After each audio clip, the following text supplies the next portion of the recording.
Hi, this is Saaniya, and today I'd like to interview Prabhakar sir on his incredible journey as an architect. And even though I have known him for the past 2, 3 years, there's so many things that are still mysterious about him, and so many things everybody can learn. So, this is just a small attempt to get a peek into how he went about in his life and career, and how he thinks, and how his approach is to life. So, uh, we welcome Prabhakar sir right now on. Hi, Sanya. So good to see you. How have you been? How have you been doing? And I'm very excited because you have decided to do a kind of a podcast. I think that's very exciting. So, shoot, all yours. Yes, sir. I love the opportunity. It's so special to be able to do this with you. Okay, so we'll start with the very basic, just an introduction that Prabhakar sir is an architect of the Central Vista landscape architect, the Sabarmati waterfront, the Volga waterfront, and many, many, many more projects all over the world that are appreciated everywhere. So we'll just start with how he, because he studied in agriculture, and how did you go, sir, from agriculture to architecture? What is it that made you turn in such a different field? Right. So many times I ask myself also this, but it's just providence, It was just that I was destined to do it this way. Because, like I did my doctorate in horticulture, in agriculture, in genetics and plant breeding, and I was a plant breeder. Therefore, I was among the generation of scientists, one of the generation of scientists which brought in green revolution. The very first generation, I was a part of that by introducing the green revolution into the country, chemical farming into the country, hybrid seeds into the country. All this, I was very much a part of that movement. Okay. And I was, going to pursue my career in agriculture, but when I went to do my postdoc in Baton Rouge, Louisiana, in the United States, you know, I had something inside me which kept questioning if what I was promoting was sustainable. I was thinking all these chemicals we are putting, all these pesticides and all this, toxic chemicals that we are putting into agriculture, if we keep doing this for the next 50 years, 75 years, 100 years, is it going to be a sustainable technology? So that was where I was battling. In my conscience, I was battling that. And then I don't know. I think it's just the bravado of youth. And one day I got up and I said, no, I'm not going to do agriculture anymore. I'm going to do something else. And the college had a very good department of architecture, specializing in landscape architecture.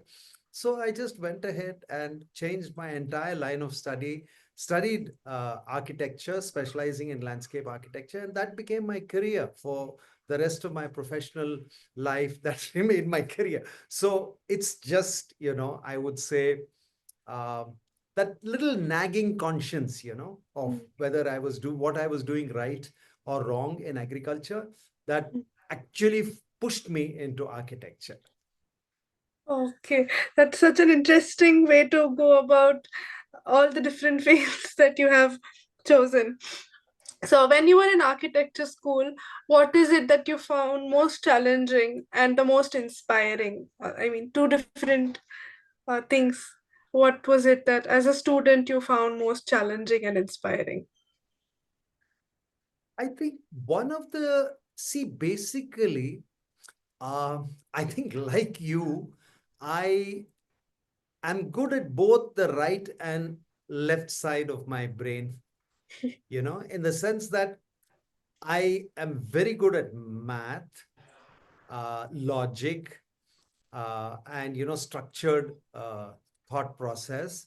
At the same time, I paint, I sculpt, I do many creative, I follow many creative pursuits. So there was this basic, shall I say, clay, Hmm. from which I could mold myself to becoming an architect. So really, it was not at all so challenging for me actually, because somehow I felt I had the necessary ingredients to be an architect. And I think to be an architect, you have to have a balance of both, you know, logical skills and creative skills. So for me, I don't think architecture, anything, any aspect of architecture was a challenge. It was excitement. I mean, every subject, I would look forward to it and I'd love it. So I think as a student of architecture, it was just a ball of a time I had. I really enjoyed every moment of it. And, coming from our Indian work ethic, I studied hard. Therefore, my grades were always Yeah. very good. So you know I really enjoyed studying architecture. So I mean, to me, I wouldn't really say it was a challenge per se. Hmm. you know I don't think there was anything that I found you know challenging, in the sense that yes, there were challenges in terms of the Hmm. subject matter itself, but nothing that I couldn't handle. So it was always like I embraced the challenge. So I think I had a ball. Actually, I enjoyed that period of my life very, very, very much. Yeah. Many architects in India and students in India would disagree today for this statement that you've made. But that is so inspiring for so many architects and students. So when you got the first project out of school, what was that for you like? I mean, where was it and how did you feel? How did you go about it? The first architectural project that you got. So basically, it was my internship. So I was working on the West Hmm. Coast. It was in Sausalito, where I got my first internship opportunity.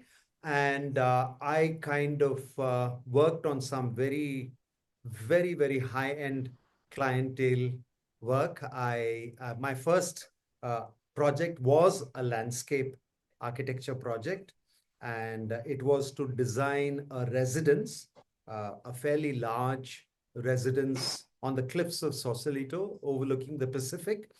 And it was a very challenging site. Oh. It was very rocky. It had various levels. It dropped by nearly 600 feet into the ocean on one side. Oh. So it was spectacular. So it was a lovely project to sort of get myself, into the groove of Yeah. landscape architectural design. So that was my first project. I still remember every bit of that project. It's always like you'll remember the first. So I kind of really, really, really enjoyed that particular project. I that's so nice. um Later on when you were working in Dubai, how did what made you start your own firm? Was it something that came naturally, or did you have to, go about working and striving towards it for a long time, or did it just happen because you had that kind of clients and that kind of project?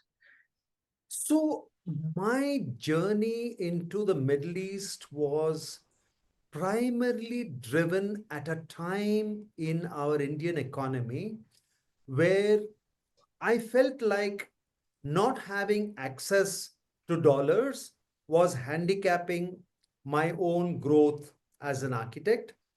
It was the days before the economy opened. So, it was like, I mean, having lived in the US and worked in the US, suddenly to come back to an economy that was still, very closed, Hmm. it sort of, you know, because I just felt that I could do much bigger work Hmm. if I was exposed to a different ecosystem. And I think that's why I left the shores of India to go back and set up my consultancy in Dubai. Um, and that was, in fact, a very good step for me at that time, because uh, that economy was booming, and the desert environment was very harsh, and Hmm. the developers would do anything to bring in greenery and landscape into their developments. So the high point of the development would be actually the landscape that was there around the environment. So it was extremely good because not only did my design background in architecture, Hmm. what I studied helped me, but also since I'd done my doctorate in horticulture Yes. and plant breeding, and I knew plants very well. So horticulture was something that I had studied. So I understood the plants very well. So as an architect, I had the background of botany and I had the background of design. So it was very, very easy for me. And in fact, many of the species that are grown today in the Hmm. Middle East, I was one of the first people to introduce those species because I was very familiar with the plants that would do well there. And Yeah. I would uh, shiploads of plants, in fact, from Bangalore. I would get them shipped to the Gulf and Oh. use them in my projects. And many of those plants like Pisonia alba, a lot of these Jatropha varieties, Ipomia ground covers, Hmm. Quisqualis, so many creepers, ground covers, and shrubs and trees. I mean, there are many trees that I introduced which never grew earlier Hmm. in the Gulf, which was never grown earlier in the Gulf. So I think it was a very nice time because it was like it was it was a economy that demanded my kind of talent, and I was able to bring that to the table. So I had a wonderful start because it just seemed that I was in the right place at the right Right. time. And to the extent that although I had my own independent company, the city municipality you would actually employ me. So in the daytime, I would sit as a designer in the municipality designing the project. And after 3 o'clock, when the offices ended, Hmm. I would become the contractor who would go and execute the project. So it was one of those peculiar situations where I'd get to wear two hats with the blessings of the chairman of the municipality himself. I would get the blessing and say that, okay. So it was a wonderful time because, it was really a wonderful time. And I think it was just being in the right place at the right time. So I think that's what happened. Yeah, that's how it all happened. Yeah. You have a way of getting yourself at the right place at the right time multiple times in your life. So I think that there is a lesson for every budding architect here, you know, and the lesson, Sanya, is that, don't limit your expectations because your expectations can be infinite. So don't limit yourself because the opportunities are infinite. See, like when we finish school, architecture school, we feel that okay, we need to take a job because then we need Yes. to, learn, and then you start as a junior trainee architect, and then you will move up to mid-level, and then you could become a senior architect, and then maybe a partner. I mean, this is the Hmm. kind of thing that we have in mind. Otherwise, we feel that maybe on the side, I will do something freelance. I will earn some extra money doing freelance jobs and something. You know, my first advice to you youngsters would be stop thinking that way.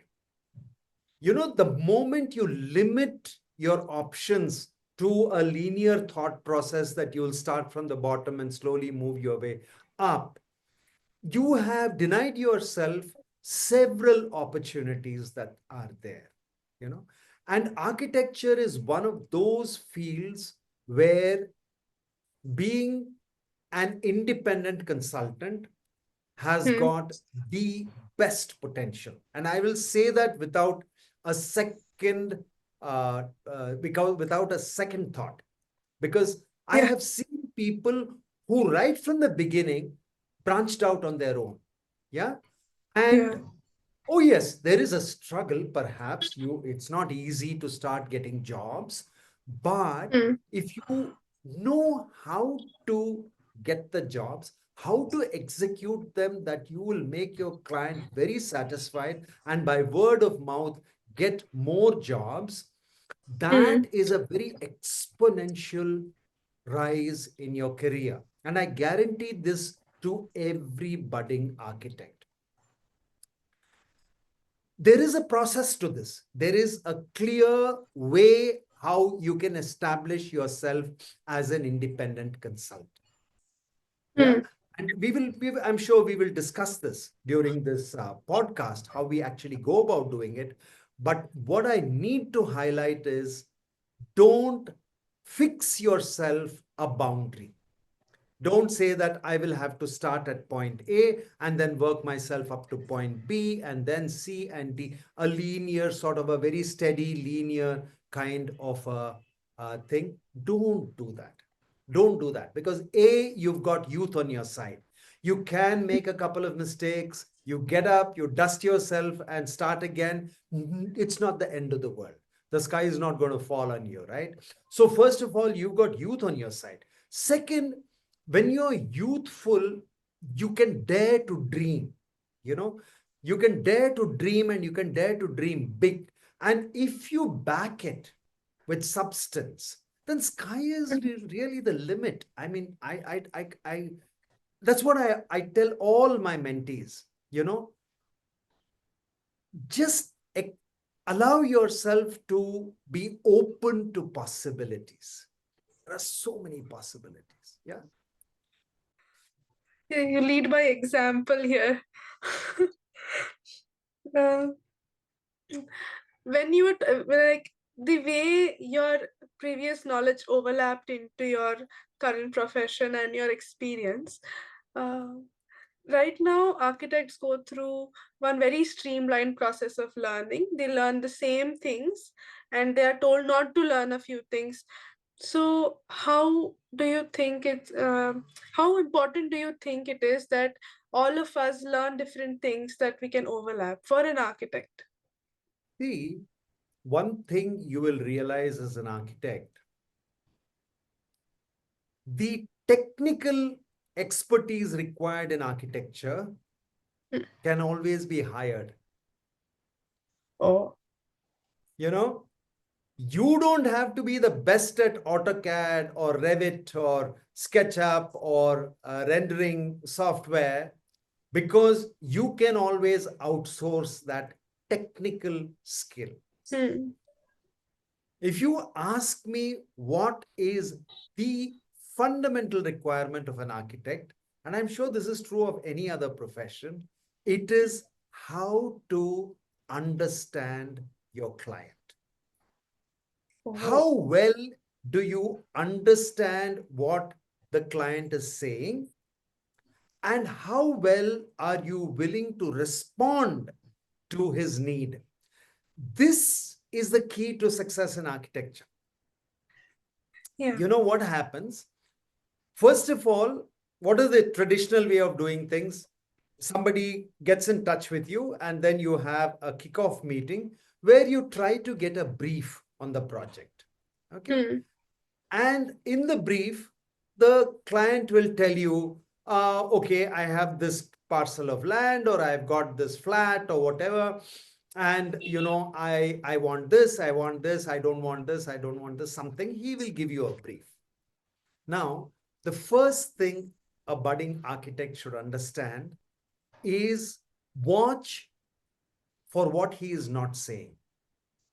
You will Hmm. learn more about the client by what he doesn't say than what he says. It is purely a human skill. You know, he may say, I want this, but what is he saying between the lines? What has he not said? What has he not?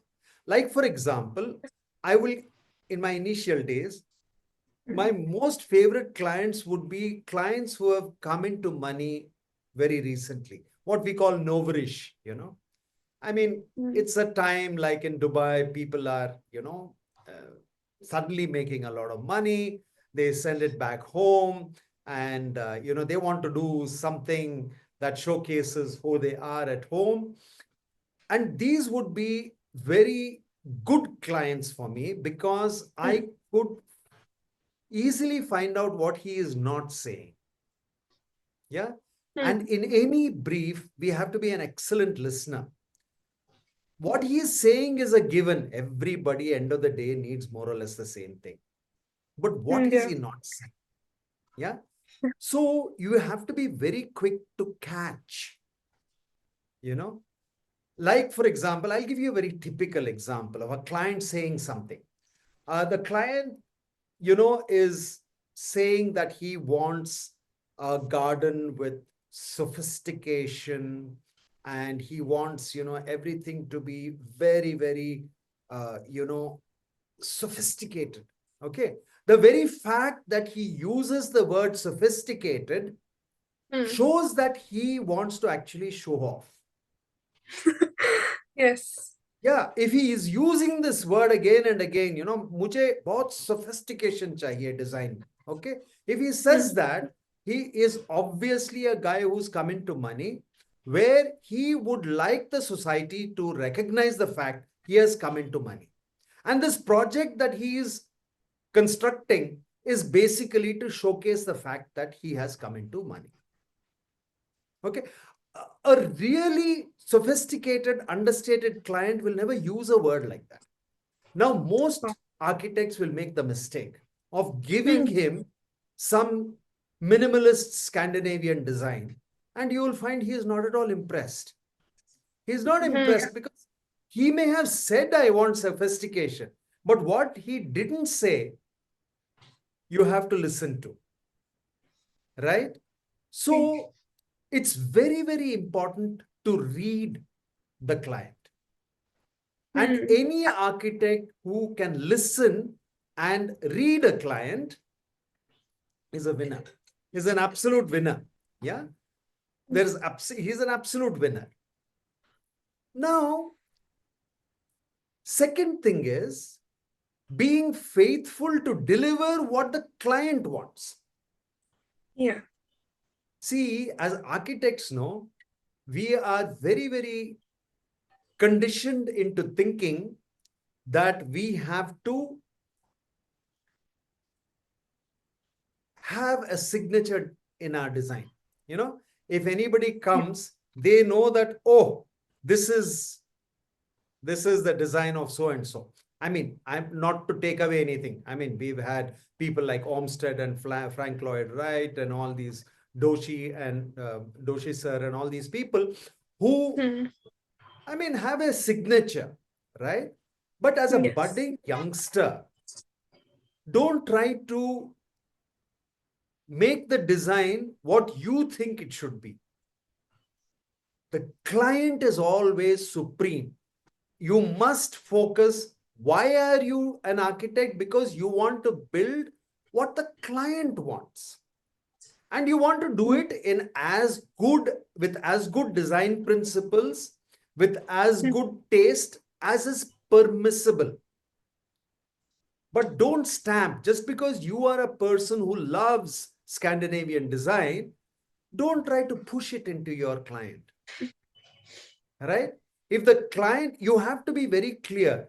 There are clients. So, like, for example, I've got clients who are what we call old money.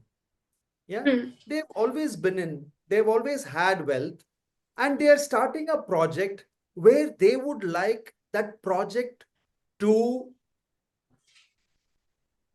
express who they are, Mm. not what they are worth. That's another category.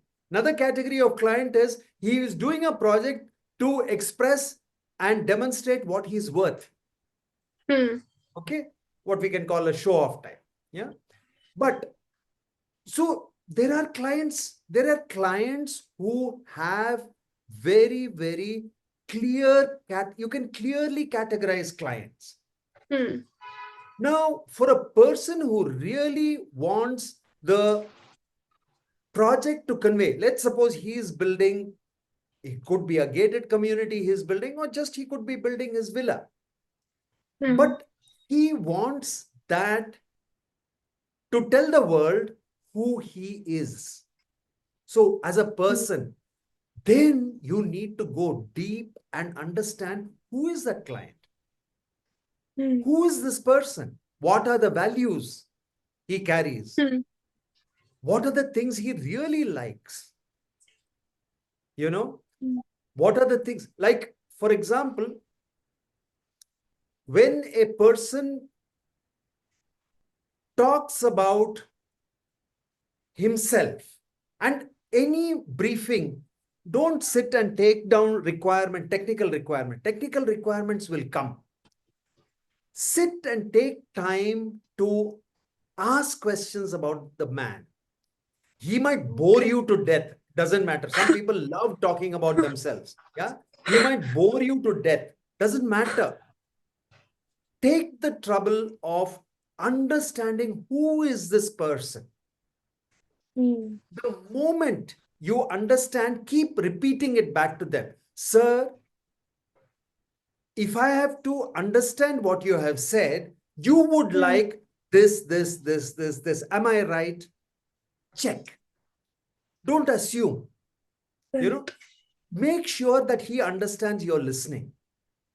If the Yes. moment the client gets it that you're a good listener, 50% you've bought yourself into the project. You know, for the client, the most important thing is, does this architect get me? Does he get me? So some people will first give you this whole spiel, drama of how busy they are.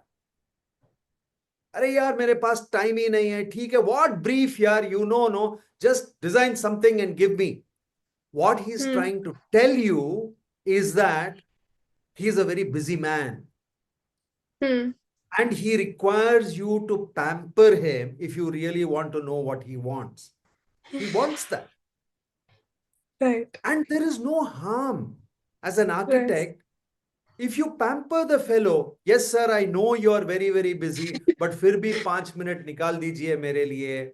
You know, not to say that अरे that fellow thinks he is too busy, so I'll just give him this much of drawing. देखा जाएगा वो he will come or not. No, a guy who pretends to be extremely busy, or maybe he is busy also, make sure, because he is trying to give an aspect of his character to you. What is his character? He doesn't care a damn for anything. He is like, everything revolves around me, you know. So the design that he would like to have, he would like to convey that in the design. The villa should be, I don't care a damn for your view. I don't care what you think about it. This is what I want. Understand? See, there is so much of psychology. Unfortunately, in our school, they don't teach us. They don't Yeah. teach us how to assess a client. Yes. A client is not assessed by whether he has the balance, access to resources to complete the project, etc., etc. All that is secondary. Assessing the client is, who is this client? And to youngsters, my first thing is, spend time. Even if you have to meet that fellow 10 times, take the trouble and tell him, sir, I will start working on your project, but I need to know, sir. I need to know who you are. And people love it. The moment you tell them that you like to know who they are, half their defenses are down because they love talking about themselves. Yes. So make opportunity. Some people you don't have to tell them. They will call you 20 times. They will call you 20 times because every time they want to give you some new angle to what they want. Be patient. Don't start to design in a hurry till you really know who is that person whom you're designing.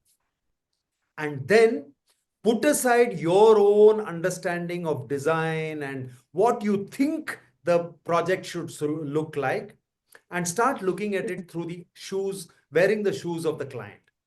What does he want? End of the day, he is the guy who's investing. He is the guy paying Yes. your fee.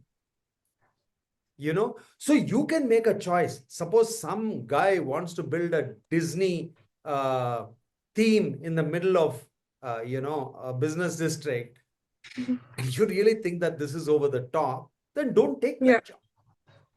Right. Don't take the job.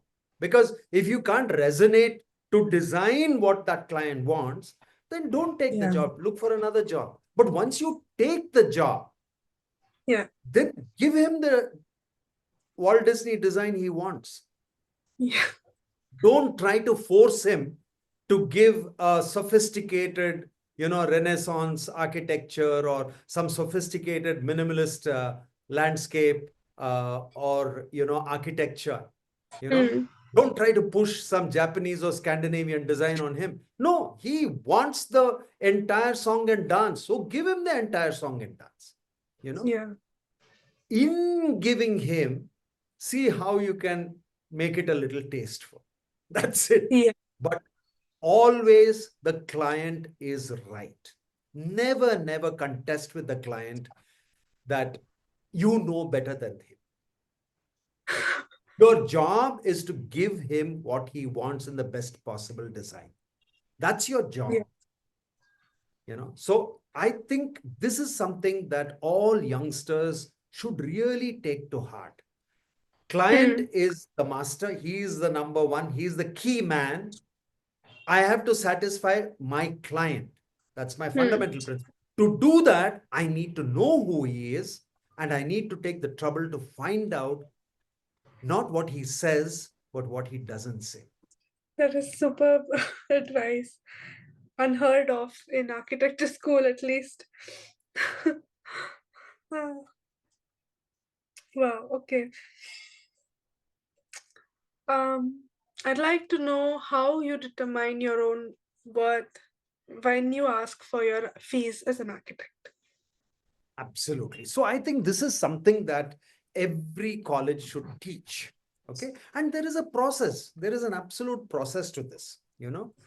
It is very simple, Sanya. If I asked you, in the next 5 years, what is it Mm. that you would want to be worth financially? Hmm. Take a figure, hit a figure, throw a figure at me. Okay, 5 CR. 5 CR. Okay. In five years, you want a 5 CR, right? Yeah. That means in 1 year, you want 1 CR. Hmm. If you want 1 CR, okay, so it's 1. If I divide that by 365, okay, 27,000 rupees per day should be your mandate rate. Very simple. Yeah. It's very simple, right? Now, you may not start off with 27, maybe you'd start off with 10,000, but Hmm. eventually you have to average out in the next 5 years at something like around 25, 27,000 per man day. Hmm. Okay. Which means if I am doing 10 hours in a day, if I Hmm. allocate 10 hours, that means 2,500 rupees an hour should be my charge if I am designing.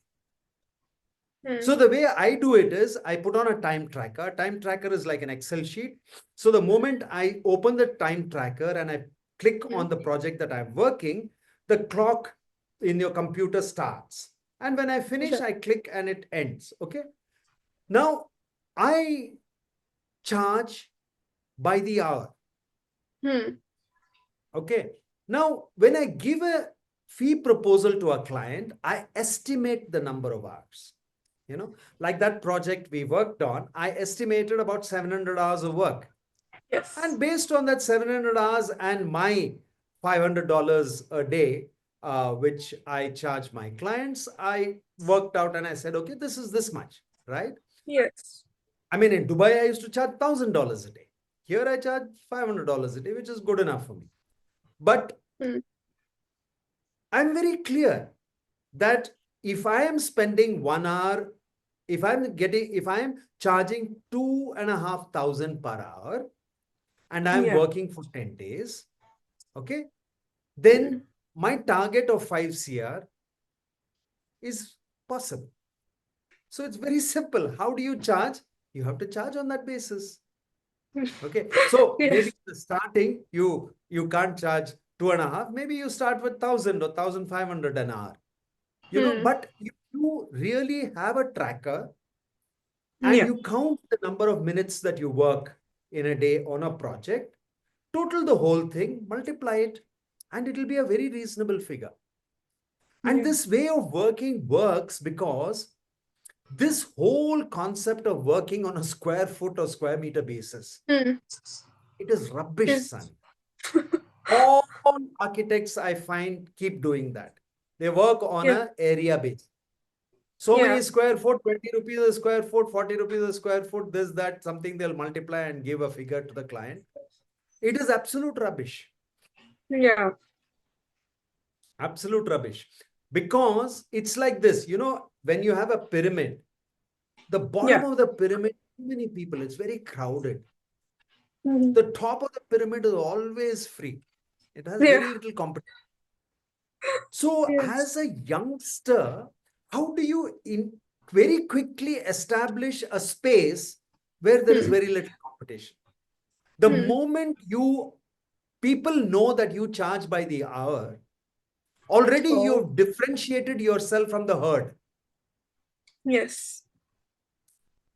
Or, see, like for example, when I tell people that, see, I come from the US system, so I charge by the times given on this. I charge by man days or man hours. Hmm. The Hmm. moment I say that, oh, that's something new for them.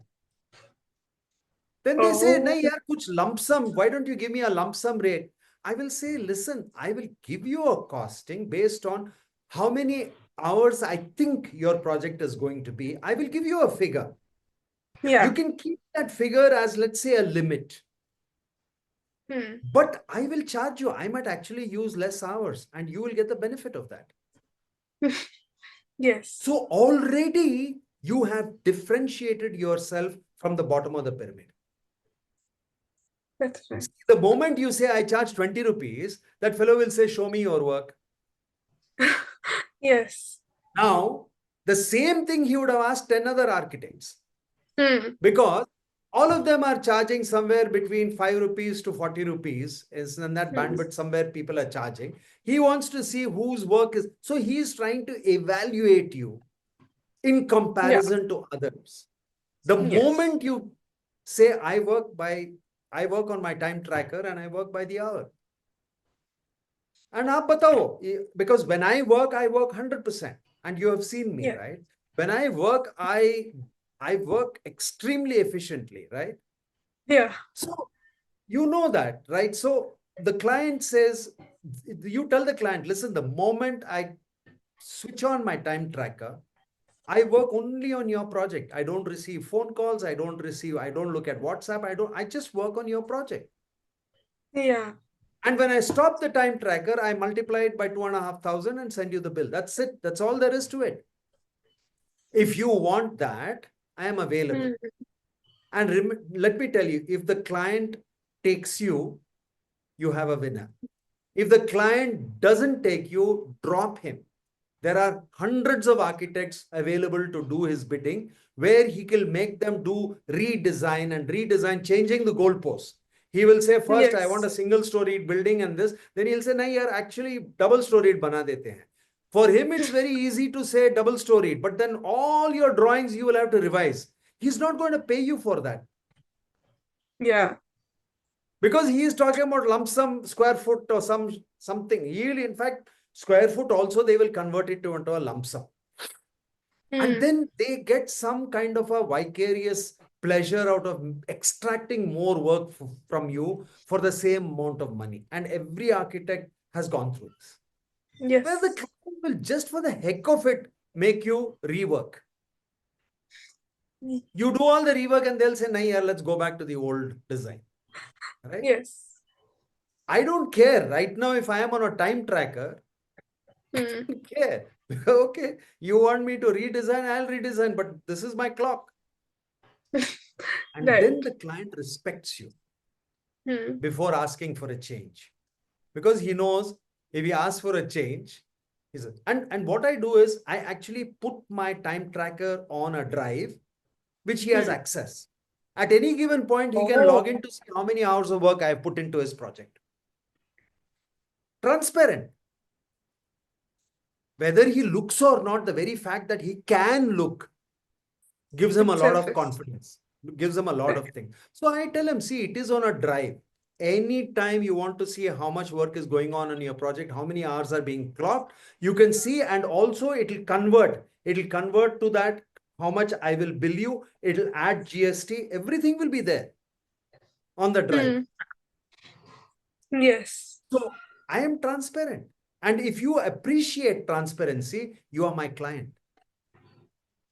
So that's how uh, I would tell you how you want to charge. So in 5 years, if you want to make 5 CR, 2,500 is your per hour Perfect. rate. It's simple. I mean, this is pure logic, right?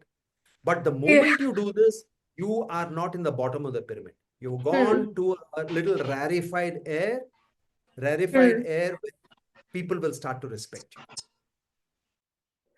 Yes.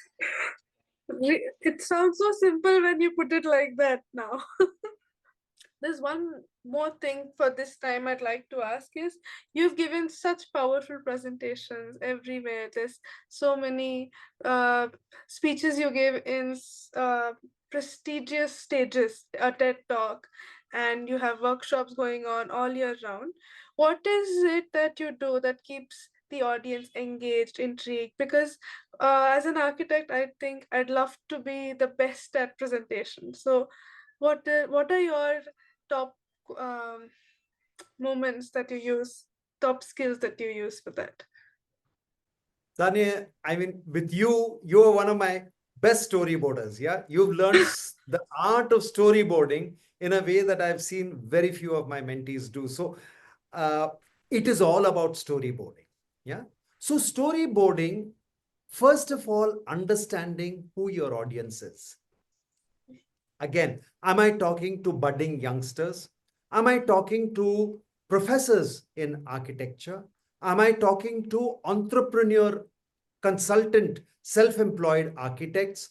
Am I talking to senior partners in a firm? Mm, Am I talking to somebody who doesn't know architecture, who doesn't know, who is not from architecture background? Whoever it may be, the first thing is to have very clear understanding who is my audience. right. Because you might be giving the best yarn there is, the knowledge there is, but if the audience is not This, ready to take it, they will be yawning and they'll get bored because you may be giving fantastic talk, but if the audience don't get it, it's a waste of time, right? So the first thing is to understand very clearly who your audience is. The hmm, second is to always give a spin on the hmm, topic. Okay, this is very, very important. If there is a topic that you have chosen to speak on, hmm. there will be a general expectation from your audience what you're going to talk. But the moment you give that little twist to make it something new, you know, then you grab their attention. This is the first thing. Second thing is, as you're talking something, it's very normal for people to have some doubts. Hmm. One of the best ways of presenting is to preempt the doubt. That means you address the doubt before they ask you the question. And you've been doing that, right? You I actually have. put it there and then you say. Another hack that works brilliantly is to make the audience co-creators of your talk. Hmm. Tell them how they are actually inspiring you to say what you're saying. Hmm. Make them a part, make them feel a part of the presentation. give them a lot of credit. Hmm. That audience loves, actually. They love thinking that they are actually a part of it. Many times, if you have seen in my talks, I will actually say this. And actually at that point, I mean it also. I don't say it for that, because that's what I would be experiencing. But I say that, normally when I talk about this, I don't go into this detail, but you guys are really, you know, making me go into this detail because of the receptivity that I see in you guys. And I can Yeah. do this even online. You know, Yes. and these kind of things really make a difference. Like, suppose you're making a presentation to a committee, let's suppose a Hmm. review committee. Give them a lot of strokes. Say that, this angle I would never have used in the design, but for what I learned from you. So that design Yeah. becomes theirs. Now they can't go, arguing with that design, because it's their design, right? So, you know, I mean, the moment you get the buy-in of the audience, that they are co-creators in the presentation, and even with client uh, meetings, Hmm. I do this effortlessly. I will say, I would never have dreamt of giving this detail in a design, but your taste is so sublime that I have to introduce this in your design. He loves it. He will love that, because right now he is responsible for the design. Hmm. You know, here we must make a distinction between being sincere and bullshitting. Hmm. Never try to bullshit a client. If you don't know, what the client likes is the honesty for you to say, I don't have an answer to what you're saying, but I'm going to Hmm. go back. I'm going to do my research. I'm going to consult people, and I'll come back to you with an answer. Hmm. Don't bullshit the client. And when you make statements like, the idea actually came from you, make Hmm. sure that it is sincere. Make sure it did come. And that's what you do in a design. You actually read what he wants, and then you convert that into design inputs for the design development.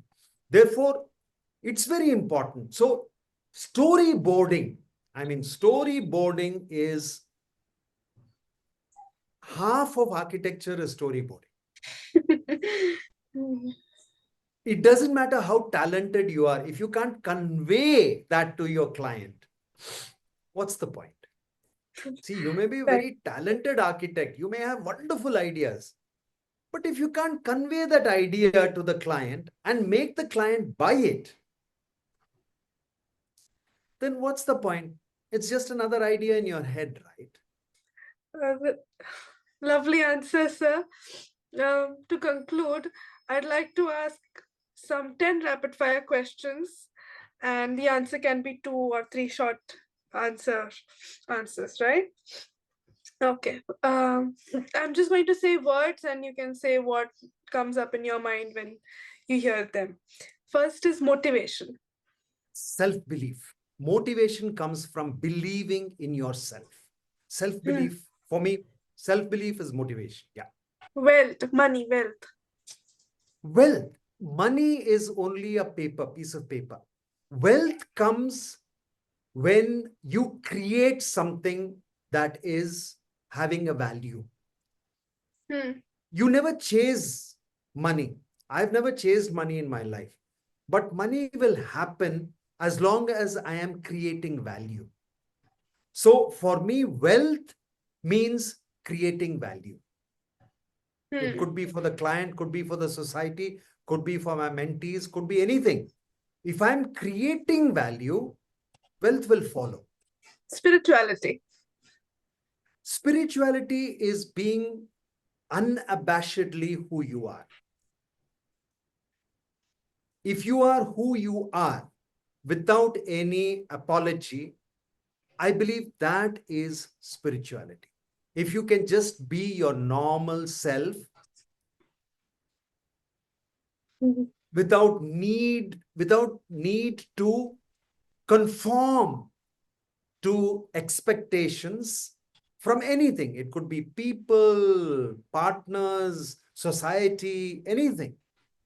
As Yeah, long as you can be true to yourself.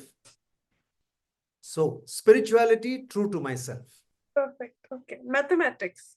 the language of God. Education.